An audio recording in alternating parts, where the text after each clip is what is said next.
भगवान श्री कृष्ण के अवतरण होने के लिए उनका जन्म स्थान एक बार फिर से सज संवर कर तैयार हो गया है, क्योंकि इस बार के इस दिन पर आराध्य श्री कृष्ण 5251 साल के हो जाएंगे। इसीलिए उनके स्वागत के लिए कृष्ण की नगरी पूरी तरह से तैयार है और बाजारों के भक्तों की भीड़ देखने को मिल रही तो दुकानों पर भी बड़े सुंदर सुंदर लड्डू गोपाल सजकर बैठे हैं, जो कि भक्तों के घरों में जाने का इंतजार कर रहे हैं, क्योंकि जन्माष्टमी पर भक्तों के घरों में यही लड्डू गोपाल जी का अभिषेक होगा और उत्सव मनाया जाएगा। मथुरा में कृष्ण जन्माष्टमी को लेकर जिला प्रशासन और उत्तर प्रदेश तीर्थ विकास परिषद किसी तरह की कोई कोर कसर नहीं छोड़ना चाहता, इसीलिए इस उत्सव को भव्य और दिव्य बनाए जाने के लिए पूरी ताकत से इस 5251वें जन्मोत्सव को धूमधाम से मनाने की तैयारी कर रहा है। अखिल ब्रह्मांड नायक, गीता के उपदेशक, लीला पुरुषोत्तम योगीराज श्रीकृष्ण का जन्म भाद्रपद कृष्ण अष्टमी तिथि को 5251 वर्ष पूर्व पुराणों के अनुसार रोहिणी नक्षत्र में अष्टमी की मध्यरात्रि में हुआ था।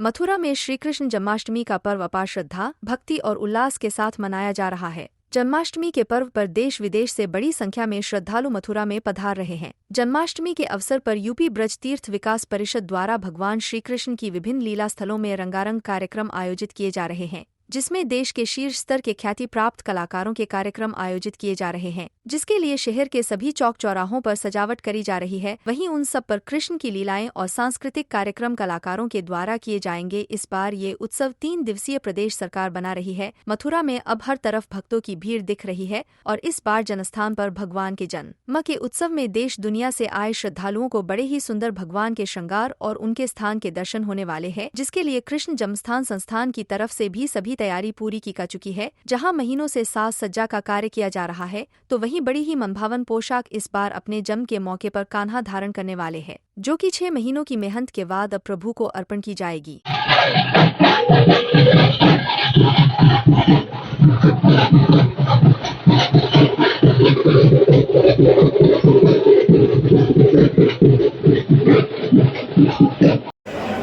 भगवान श्री कृष्ण के जन्म महोत्सव में सम्मिलित होने के लिए पधारे हैं, ऐसी हम सबकी इच्छा भी रहती है और हमारे ब्रजवासियों की कामना भी रहती है। तो पूज्य महाराज श्री आएंगे तो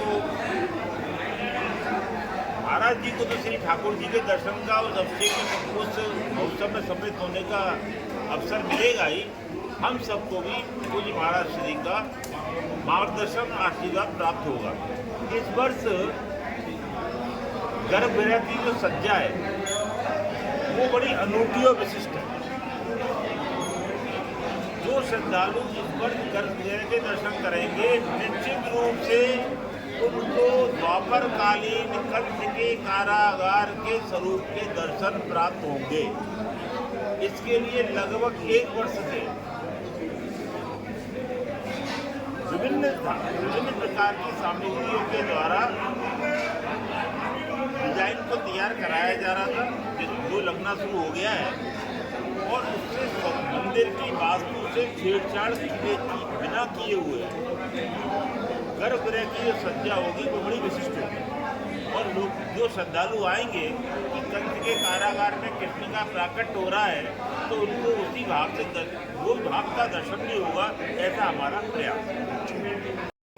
उस अजन्य जन्मभूमि श्री कृष्ण जन्मभूमि पर भगवान श्री कृष्ण का 5251वां जन्म महोत्सव बहुत ही भव्यता, धूमधाम और गरिमा के साथ मनाया जाएगा।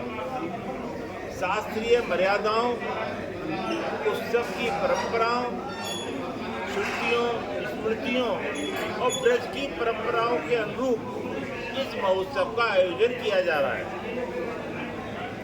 इस वर्ष भगवान श्री कृष्ण पद्म कांति पुष्पमंगली में विराजमान होकर भक्तों को दर्शन देंगे। ठाकुर जी इस वर्ष सोमचंद्र का पोशाक को धारण करेंगे। वैसी रेशम, जरी, जरदोजी के कार्य से बनी इस पोशाक में सोमवर्ग की लताओं, पताओं और पुष्पों को बहुत ही सुंदर तरीके से उकेरा गया है। जन्म स्थान पर वैसे तो निरंतर कार्यक्रम चल ही रहे हैं, लेकिन जन्म महोत्सव का मुख्य कार्यक्रम 26 तारीख को प्रातः 5:30 बजे मंगल आरती होगी। 8 बजे भगवान का दिव्य अभिषेक होगा, प्रातः 8 बजे। तदुपरांत 9 बजे जन्म महोत्सव का जो अति विशिष्ट कार्यक्रम है पुष्पांजलि, उसका आयोजन होगा। पुष्पांजलि कार्यक्रम के उपरांत जो जन्म महोत्सव का रात्रि कार्यक्रम है वो रात्रि 11 बजे प्रारंभ होगा श्री नवग्रह गणेश आदि के पूजन के साथ। तदुपरांत भगवान की 1000 कमल पुष्पों तुलसी पत्रों से सहस्त्रार्चन किया जाएगा। रात्रि 12:59 पर 1 मिनट के लिए श्री ठाकुर जी के कपाट और दर्शन बंद हो जाएंगे। रात्रि ठीक 12 बजे भगवान का प्राकट्य के साथ ही संपूर्ण मंदिर परिसर ढोल नगाड़े मृदंग झांझ मजीरे और डमरुओं की मंगल ध्वनि से गूंज उठेगा और भगवान की प्राकट्य आरती शुरू हो जाएगी। प्राकट्य आरती उपरांत स्वर्ण मंडित रजत कामधेनु स्वरूपा गाय के पयोधर दूध से भगवान का जन्माभिषेक प्रथम अभिषेक होगा।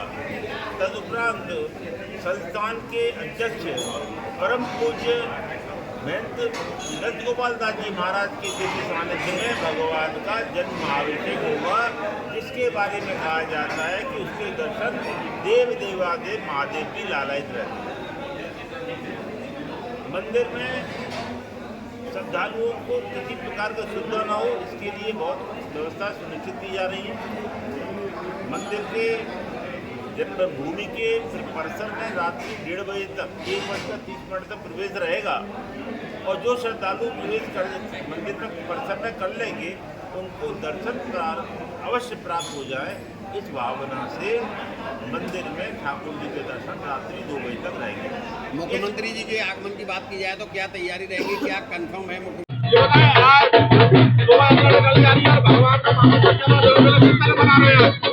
भगवान श्री कृष्ण के जन्मोत्सव पर संपूर्ण विश्व में धूमधाम से जन्माष्टमी मनाई जा रही है। इसी क्रम में आज मथुरा में जन्म स्थान से शोभा यात्रा प्रारंभ हुई है, जिसमें कि रंग बिरंगी झांकियां हैं। भक्त लोग उल्लास से इस समय जय जयकार श्री कृष्ण की कर रहे हैं। ये कहां से निकाली जाएगी? जन्म स्थान से प्रारंभ होकर यह समाप्ति होगी जन्म स्थान के डी गेट होते हुए जन्म स्थान पर। बात करें उत्साह की तो कितना उत्साह दिखाई दे रहा है इस जन्मदिन को लेकर के? इस समय संपूर्ण देश में ही नहीं, विश्व में ही नहीं, मथुरा में विशेष उत्साह दे रहा है। सभी लोग जानते हैं कि श्री कृष्ण के द्वारा जो अपने जीवन में जो क्रियाकलाप किए गए उनको हमको धारण करना चाहिए। सीएम योगी जी आ रहे हैं, उनको लेकर क्या कहेंगे? योगी जी के आने से जनता में भक्तों में विशेष उत्साह है। योगी जी के द्वारा श्री कृष्ण की और राम जी की जो छवि देश में विश्व में विख्यात की गई है, उसका सभी लोग बहुत ही बुरी प्रशंसा कर रहे हैं।